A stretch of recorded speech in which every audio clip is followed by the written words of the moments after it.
नमस्कार। आज हम करते हैं कक्षा 7 की पाठ्य पुस्तक हमारा राजस्थान का चौथा लेसन, जो है राजस्थान में कृषि विपणन। देखिए, ये किताबें हैं वो प्रश्न के रूप में शुरू की गई है। तो उसी प्रकार यहाँ भी एक नाथू नाम का किसान है जिसने अपने खेत पर मूंग की फसल पैदा की। अब पिछले साल भी उसने मूंग की फसल पैदा की थी, कीमत बहुत अधिक थी, उससे अच्छा लाभ भी हुआ। लेकिन अब सभी किसानों ने क्या किया, मूंग की फसल फिर बोई, लेकिन अब मूंग बहुत ज़्यादा हो गया। पैदावार अधिक होने से उसको बेचने में कठिनाई का सामना करना पड़ रहा है। ठीक है, लेकिन स्थानीय स्तर पर उसने बेचने के प्रयास किए, लेकिन कोई ख़रीदार नहीं मिला, और कहीं मिलता तो उसके दाम बहुत कम लगाता। इससे नाथू काफ़ी परेशान है। यानी कहने का मतलब है कि किसान हैं वो नाथू जैसी समस्याओं का सामना करते हैं। फसल अच्छी हो जाती है तो उन्हें उपज का पूरा मूल्य नहीं मिलता। ठीक है, इसके लिए राज्य सरकार क्या करती है, कृषि उपज मंडियों की व्यवस्था करती है। ठीक है, ताकि किसान है उसको कुछ पूर्ति की जा सके। देखिए, राजस्थान में कृषि उपज मंडी, कृषि उपज मंडी है क्या? देखिए, कृषि उपज मंडी एक बाजार है। क्या है? बाजार। यहाँ जो उपज होती है उसको खरीदते हैं, बेचते हैं। लेकिन ये कुछ बाजार है वो अन्य बाज़ारों से अलग होता है, क्योंकि ये जो बाज़ार है वो कुछ नियमों के द्वारा संचालित होता है। ठीक है, अब ये बाज़ार जब नियमों के द्वारा संचालित होता है, इसीलिए इसे विनिमय बाज़ार भी कहते हैं। ठीक है, और ये जो विनिमय बाज़ार है, उन बाज़ारों का जो विनियमन है वो विनियमन कृषि विपणन बाजार समिति के द्वारा किया जाता है। ठीक है, तो ये बाज़ार केवल कृषि जिनसों की बिक्री और खरीद के काम ही नहीं करते हैं, बल्कि क्षेत्रीय विकास, ग्रामीण कल्याण आदि के काम में भी मदद करते हैं। ठीक है, और ये वो बाज़ार हैं जिनके माध्यम से किसान को उसकी उपज का पूरा मूल्य दिलाने का प्रयास किया जाता है। तो वो क्या है? कृषि उपज मंडी। देखिए, हमारे यहाँ जो मंडियों की बात है तो राजस्थान के अंदर राज्य कृषि विपणन बोर्ड की स्थापना 1974 में की गई थी। यानी हमारे लिए बहुत बढ़िया प्रश्न है कि राजस्थान राज्य कृषि विपणन बोर्ड की स्थापना कब की गई? 1974 में की गई थी। ठीक है, तो ये बाज़ार क्या करते हैं कि किसान को बिचौलियों से मुक्त कराते हैं और उसे खुले रूप पर अपनी फसल को बेचने की सुविधा प्रदान करते हैं। किसान इस बाज़ारों में अपनी फसल ले जाता है, बोली लगाता है, उचित मूल्य पर बेच पाता है। बड़ी मंडियों में जो दैनिक बाज़ार के भाव है उनकी जानकारी मिलती रहती है। साथ ही साथ लाउड स्पीकर के माध्यम से भी भावों की जानकारी प्रचारित की जाती है, ताकि किसान सही मूल्य पर सौदा कर सकें। अब तो राज्य सरकार ने कई मंडियों को ऑनलाइन कर दिया है, जिससे उपज के मूल्य का कभी भी पता लगाया जा सकता है। देखिए, किसान हैं वो फ़िलहाल देश में आंदोलनरत हैं। वो इसलिए हैं कि किसानों को जो नियम और कानून थे, जो सुविधाएं प्राप्त की जा रही थी, उन कानूनों और नियमों से संबंधित कानून बनाए गए हैं जो किसानों को उचित नहीं लग रहे हैं, इसीलिए वो विरोध कर रहे हैं। अब उसका परिणाम क्या होगा वो बाद की बात है। किसानों की किसानों की सहायता के लिए मंडी में आड़ती होते हैं। ठीक है, कुछ आड़ती होते हैं वो कच्चे आड़ती होते हैं। क्या है? कच्चे आड़ती है। किसानों की उपज को मंडी में बनी अपनी दुकानों पर बेचते हैं और अपना कमीशन या आड़त काट कर किसान को उसकी उपज के मूल्य के बराबर भुगतान कर देते हैं। ये तो है कच्चे आड़ती है, जो किसान की उपज को मंडी में अपनी दुकान पर बेचेंगे और अपना कमीशन काट कर वो उसको भुगतान कर देंगे। लेकिन कुछ होते हैं पक्के आड़ती है, जो इन कच्चे आड़तियों से थोक व्यापारियों या मिल वालों के लिए उपज का सौदा या क्रय करते हैं। मंडियों में खरीदारों से बाजार शुल्क तथा मध्यस्थों से लाइसेंस शुल्क लिया जाता है। ये शुल्क इस मंडियों की आय होती है।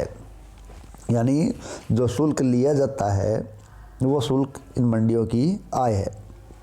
और इस आय का प्रयोग क्या करते हैं किसानों के लिए अन्य सुविधाएं उपलब्ध करवाने के लिए इस शुल्क का वो इस्तेमाल करते हैं। राज्य में नियमन के लिए कृषि जिनसों जैसे अनाज, दलहन, तिलहन, कपास, लघु वनोपज आदि को अधिसूचित किया गया है।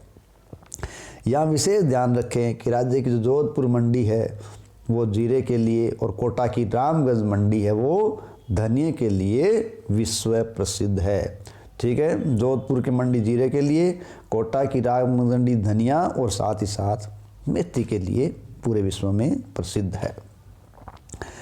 कृषि मंडी में किसान है उसको क्रेता नहीं मिलते तो किसान को चिंता करने की आवश्यकता नहीं होती, क्योंकि खरीदार हर समय मिल जाए ऐसा नहीं होता। तो किसान है उसको चिंता करने की आवश्यकता नहीं होती। क्यों कि ऐसे अनाज को सरकार सीधे खरीद लेती है और न्यूनतम समर्थन मूल्य उस किसान को प्राप्त हो जाता है। यानी सरकार क्या करती है, किसान को उसकी उपज का सही मूल्य दिलवाने का प्रयास करती है। इसके लिए न्यूनतम समर्थन मूल्य जारी करती है और उस न्यूनतम समर्थन मूल्य पर उसकी उपज को वो खरीद लेती है।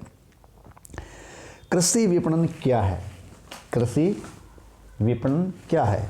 देखिए, कृषि विपणन की स्थिति के अंदर ऐसी गतिविधियां या सेवाएं आती हैं जो कृषि उपज को खेत में ले जाकर या खेत से ले जाकर कृषि उपज को खेत से ले जाकर उपभोक्ता तक पहुंचाने के लिए जो काम करना पड़ता है वो कृषि विपणन कहलाता है।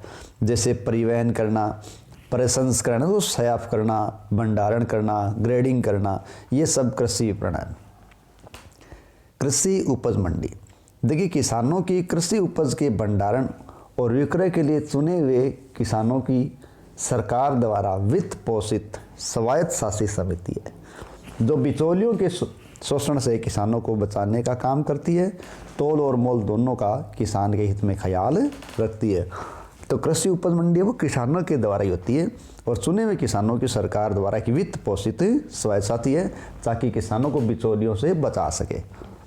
सार्वजनिक वितरण प्रणाली, देखिए जैसा कि हम जानते हैं कि सरकार नियमित कृषि बाजारों के माध्यम से उत्पादकों अर्थात किसानों को उचित मूल्य दिलाने का प्रयास करती है, किंतु सरकार का यह उद्देश्य भी होता है कि आम उपभोक्ता तक ये उपज है, अन्य खाद्य वस्तुएं हैं, वो बिल्कुल सही दाम में पहुंचे। तो उसको सही दाम तक पहुंचाने के लिए वो क्या करती है, सार्वजनिक वितरण प्रणाली की व्यवस्था करती है ताकि उपभोक्ता तक वो चीज़ एक सही मूल्य पर पहुंच जाए। तो वो है सार्वजनिक वितरण प्रणाली। इसमें किसानों से सरकार सीधे खरीदी की उपज को, विशेषकर अनाज को उचित मूल्य की दुकान जिसे हम राशन की दुकान कहते हैं वहाँ बेचती है और वहाँ से वो गरीब उपभोक्ताओं तक पहुँचाने का प्रयास किया जाता है। इससे होता क्या है, इससे खाद्य सुरक्षा के लक्ष्य की पूर्ति में सहायता मिलती है। क्यों कि सरकार का एक लक्ष्य है खाद्य सुरक्षा, ठीक है, तो उस लक्ष्य की पूर्ति के लिए सहायता मिलती है। जो कार्य है जो वितरण का होता है वो खाद्य नागरिक आपूर्ति एवं उपभोक्ता मामला विभाग द्वारा किया जाता है। अब देखिए सार्वजनिक वितरण प्रणाली PDS पब्लिक डिस्ट्रीब्यूशन सिस्टम।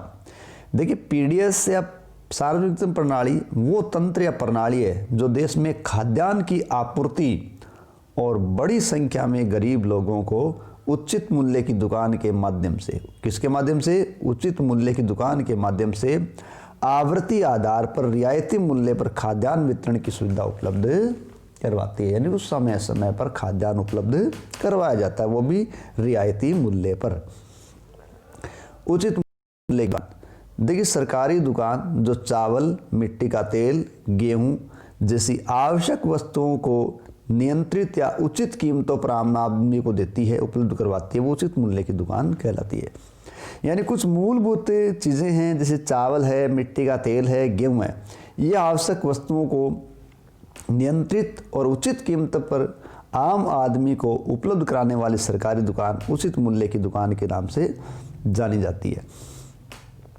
उचित मूल्य की दुकानों के नेटवर्क स्थापित करना, खाद्यान्न का आवंटन करना, वितरण करना, राशन कार्ड जारी करना, उचित मूल्य की दुकानों के कामकाज का पर्यवेक्षण करना, उसकी निगरानी करना आदि सभी जिम्मेदारियां राज्य सरकार की होती है।